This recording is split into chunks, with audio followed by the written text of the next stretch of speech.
Kia ora, welcome to Central News for Friday the 11th of July. I'm Hilary Entwistle. Tauranga's waterfront Harry McCleary sculpture project received a cash injection thanks to Tourism Bay of Plenty in partnership with ASB Bank and Farmer Motor Group.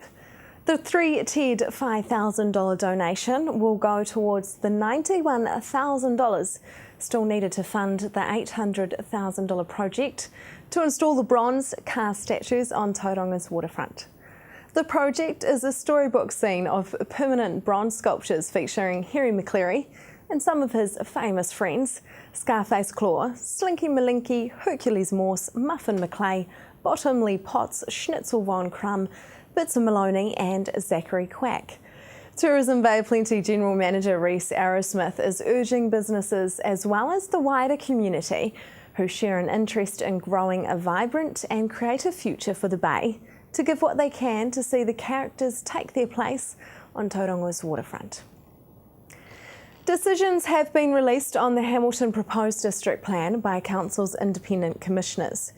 Mayor Julie Hardacre says Hamilton is growing fast and the plan is about how they provide for and enable that growth to happen while ensuring quality and maintaining a good-looking city. Julie says a lot of time was spent developing this plan and there is a strong focus on the central city as the commercial centre of Hamilton while providing for growth in residential and industrial areas which support the future direction for Hamilton. Tauranga defender Andy Hayward will be looking to add to his Commonwealth Games bronze after securing a spot in the New Zealand men's hockey team for this year's Games in Glasgow. Hayward, a mainstay amongst the Black Sticks squad in recent years, was included in yesterday's announcement of the 16-strong squad, rounding out the New Zealand Olympic Committee squad of 233 athletes for the Games starting in 2 weeks. The Black Sticks snatched bronze from England in 2010, winning 5-3 on penalty strokes. Ranked third in the Commonwealth, Black Sticks coach Colin Batch says the competition at last month's World Cup and training together in Auckland has meant the team is well prepared.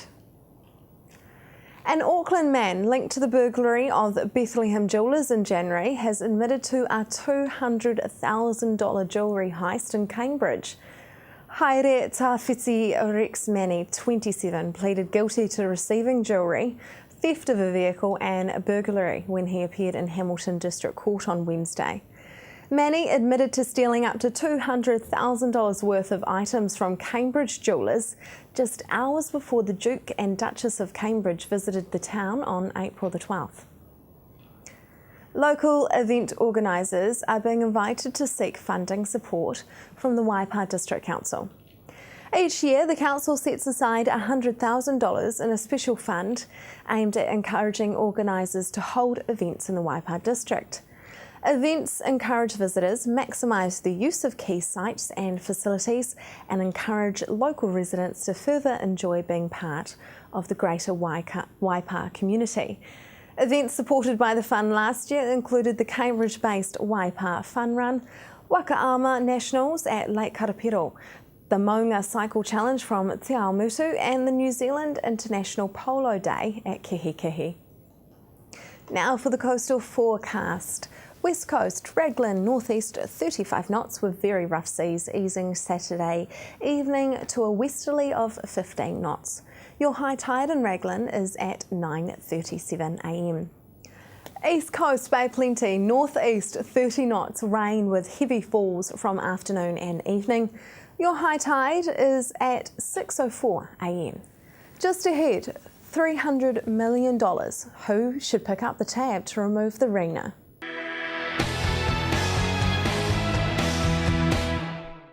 Welcome to Central News on TV Central. The Waitangi Tribunal for the wreck of the Rena has been adjourned. The owners, Diana Shipping Company and the Swedish Club, have said they have spent $300 million already and it could cost another $300 million to remove the full wreck. I spoke with Barry Makaire of Ngai Te Hapu to see if he thinks that it is their tab to pick up. Well, of course it is. It's their mess, so they should clean it up. I mean, what a lot of people are worried about, I think, is that somehow the New Zealand taxpayer is going to get stuck with this bill. Excuse me. But as we understand it, the company that's insuring the arena belongs to a group of marine companies called the Swedish Club, and they have an indemnity fund, an indemnity fund similar to the same kind of fund that lawyers or accountants might have, and which covers things that go wrong within their practice, for example. So our last anecdotal information was that this indemnity fund is worth $7 billion. So, 300 mil. Just get on and pay it and get on and do the job.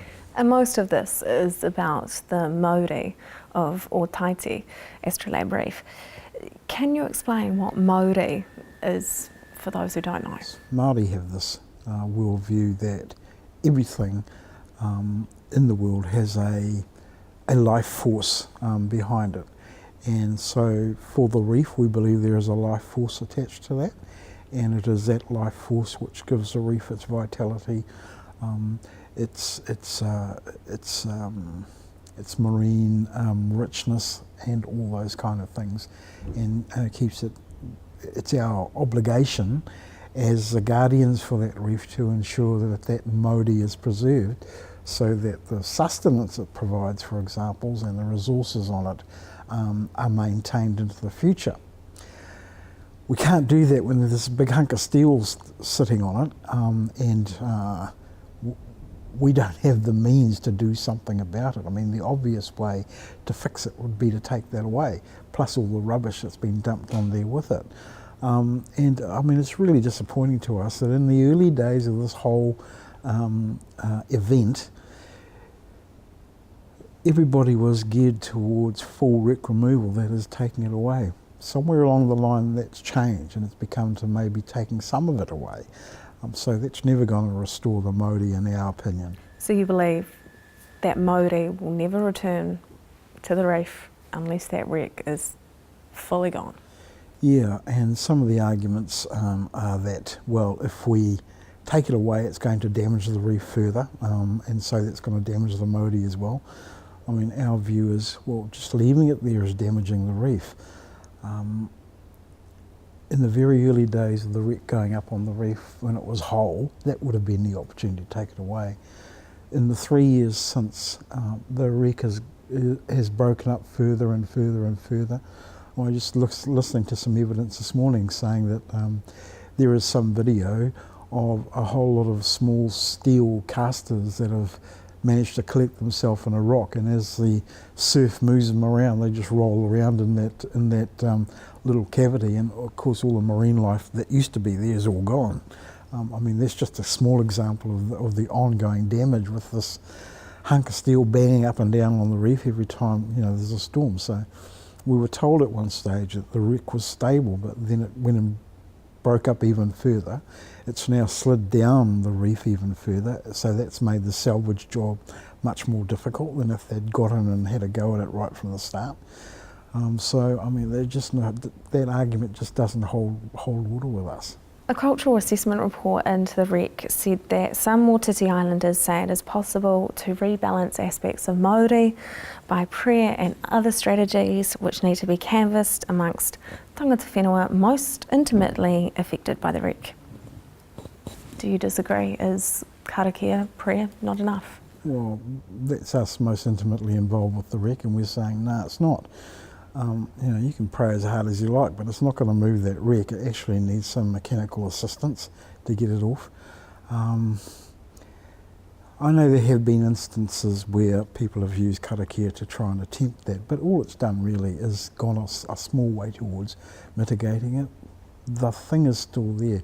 It is an offence to us that it's still there, so we want it taken away. A muru of sorts has been offered.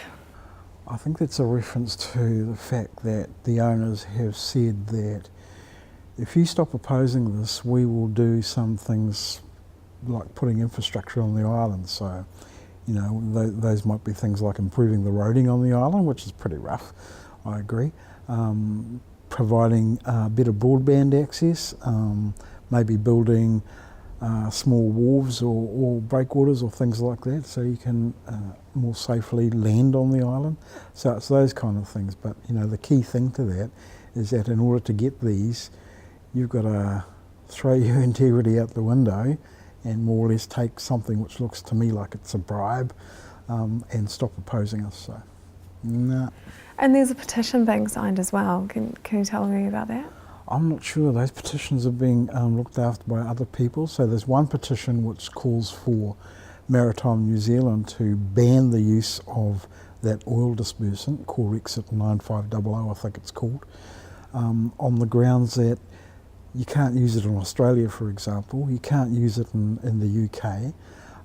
You certainly can't use it in Sweden, which is where the insurers club is based. So, I mean, we're saying, why aren't we in line with international practice, especially when Corexit has been identified as being the chemical behind illness associated with the BP spill in the Gulf of Mexico?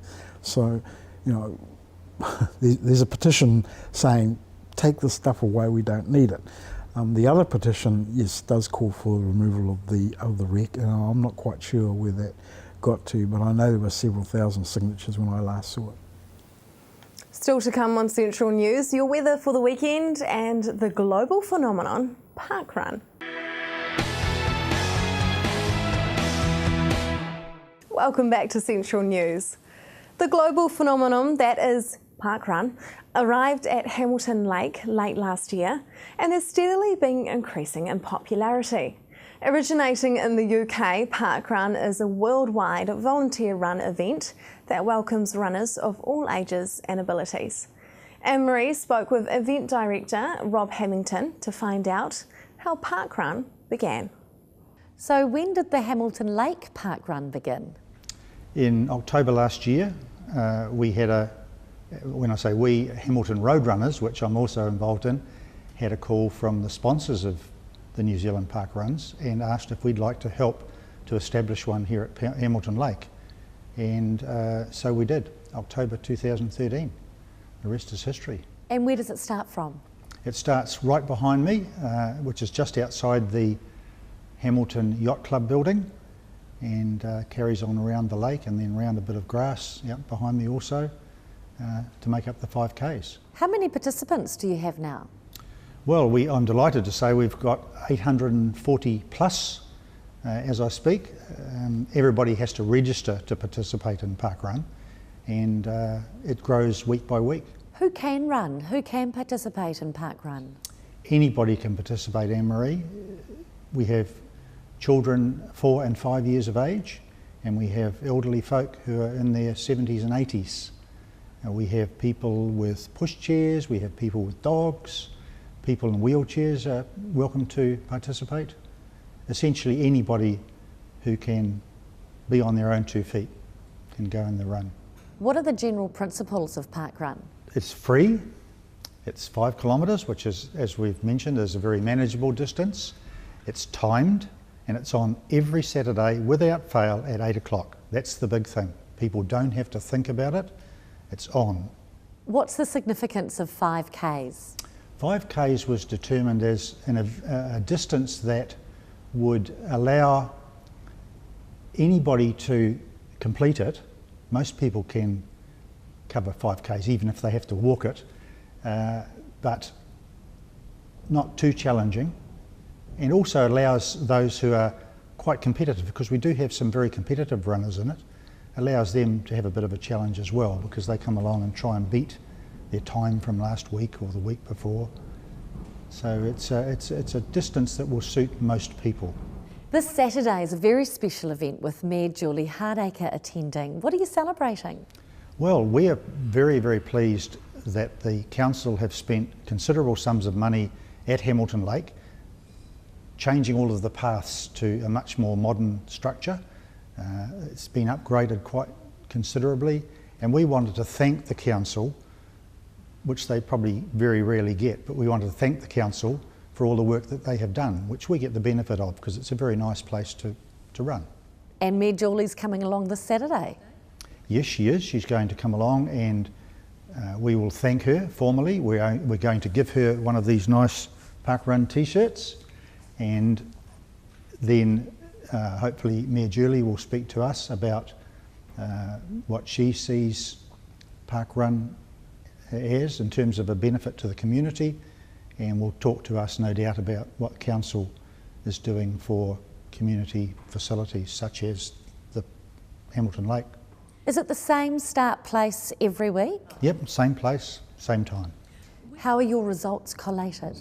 We have a very simple system of using stopwatches and a barcode scanner, and those results from each event are sent to the UK straight after the event, and they're processed there very quickly, and they come straight back to New Zealand, and all of the park runners get an email telling them what they've achieved, and they can go onto the website and see all of the results. Tell me about the importance of your volunteers. Volunteers are critical to Parkrun. In fact, it is totally volunteer controlled. There's no management as such, although there are one or two such as myself who tend to be there all the time, but we call for volunteers every week, and they come from the participants in Parkrun. So of the 840 that are registered, we ask them to come along and use a stopwatch or be a marshal or even take some photographs for us. Parkrun's just that, a run, not a race. Do you think that's part of the appeal? Absolutely. We do not ever call it a race, and if we do, it's an error. It is a run, and it is treated by some as a race, I must say, because we do have some very, very fast runners in our group, but we make no more fuss of them than we do of a 4-year-old child who's walking around it for the first time. Hamilton Lake Park Run happens every Saturday, rain or shine, at 8 a.m. beginning from the Hamilton Lake Yacht Club. Runners or walkers of all ages are welcome, and for more details see their Facebook page. Just search Hamilton Lake Park Run. Coming up next, your weather for the weekend.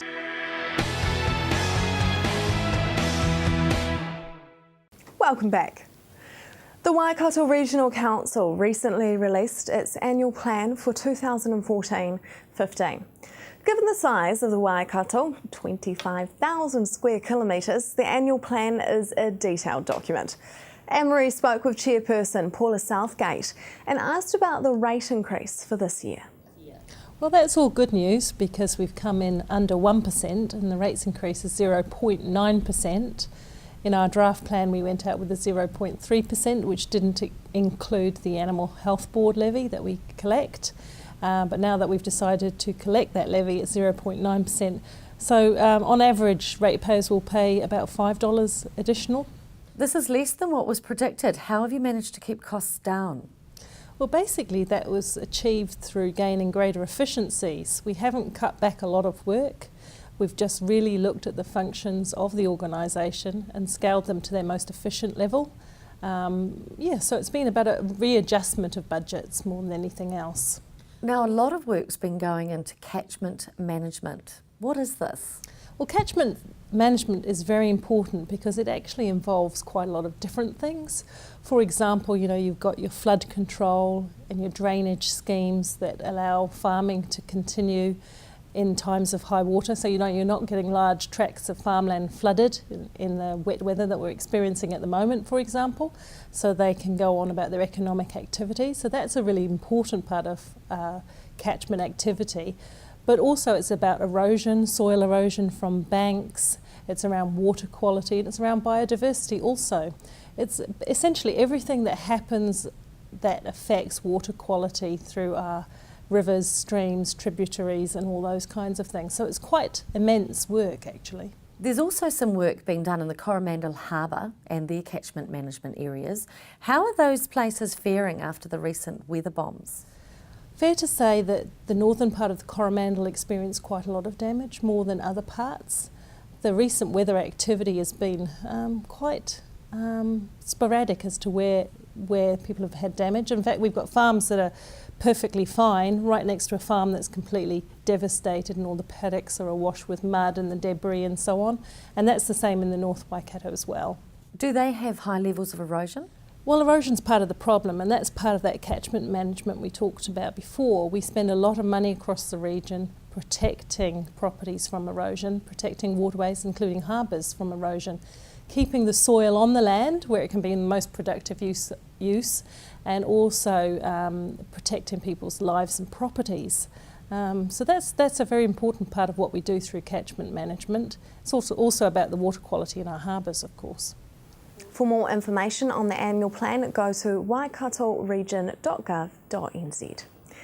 Weather for the weekend now. Hamilton, your Saturday will have rain developing during the morning with northeasterly dying out. Your expected high is 15 and an overnight low of 6. The rest of the Waikato, rain becoming widespread during the morning with some heavy falls about the Kaimai Range from afternoon. Gusty northeasterlies dying out at night. Paeroa 16 and 6, Matamata 14 and 7, Te Awamutu 15 and 6, Tokoroa 12 and 8. Bay of Plenty, Tauranga, rain becoming heavy in the afternoon with fresh northeasterlies. Your expected high is 16 and 9 for your overnight low. The rest of the Bay of Plenty, rain with some heavy falls from the afternoon, fresh northeasterlies for you too. Te Puke 14 and 10. Sunday for you, Hamilton, rain, mostly showers in the morning though. Light winds, your expected high is 15 and an overnight low of 5. The rest of the Waikato, Sunday, rain easing to a few showers early morning. Light winds, Paeroa 16 and 6, Matamata 14 and 6, Te Awamutu 15 and 5 and Tokoroa 13 and 6. Tauranga, your Sunday will be the opposite of your Saturday, rain easing into showers in the afternoon with the northeasterly dying out, 16 and an overnight low of 8. The rest of the Bay of Plenty, rain with heavy falls in the east in the morning, clearing in the west by afternoon, northeasterlies dying out, 14 and 8 for Te Puke. That is Central News for today and this week. If you'd like to get in touch with us, you can reach us via our email, news@tvcentral.co.nz or our Facebook page. Join the Central News team next week for more stories from the Bay of Plenty and the Waikato. Until then, I'm Hilary Entwistle. I hope you have a lovely evening and a fantastic weekend.